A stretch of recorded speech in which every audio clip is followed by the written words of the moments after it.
Pamela Kawadia who comes here. There were some bright sparks in your game as well. Nuno Mendes, Francisco Conceição, Vitinha running the show in midfield from my point of view as well. Are you excited about this new generation of Portuguese young talent coming through? And is it kind of refreshing to see some of these talents actually shining across Europe? So Conceição at Juventus, Vitinha in Paris. I think it's a very good point. I've got more than 100 caps international football, and we used in this camp 21 outfield players.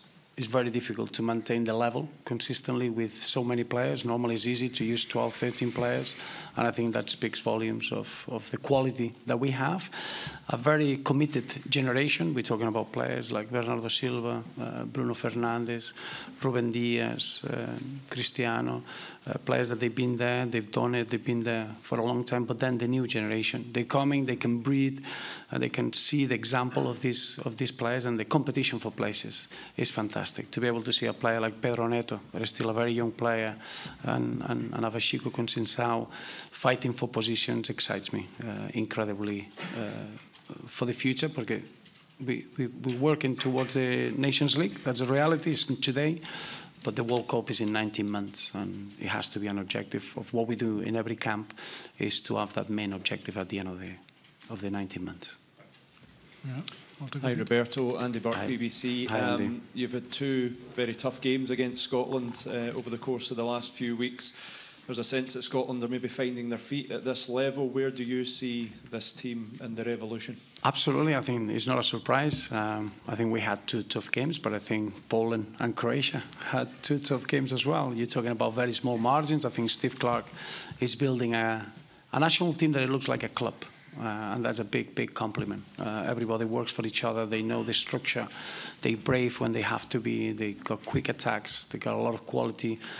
Scottish players playing abroad makes a big difference. Playing the Serie A, getting the experience of the Premier League.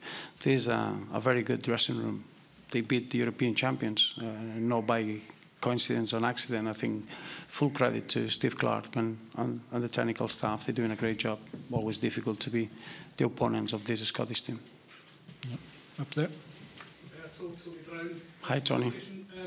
Just were you worried at all when the spectator entered the pitch and seemed to be running towards Ronaldo at quite some pace? Yeah, unfortunately, it happened too many times.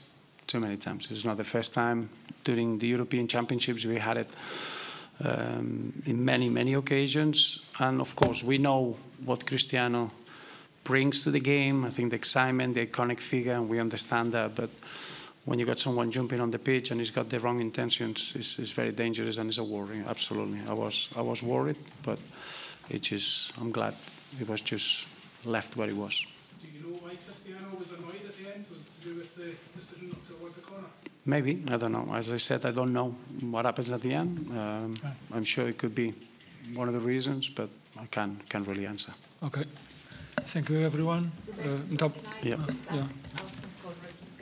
Just away from the game, my colleagues in London are wondering about the reaction to Thomas Tuchel becoming the next England manager. Is that official? It's official.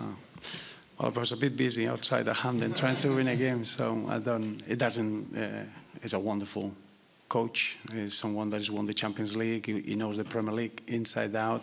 So I think he's someone that is going to bring a fantastic level to carry on to what Gareth Southgate's done, that I said many times. He did an amazing job with England, and I think Thomas, if he's official, he can do a great job too.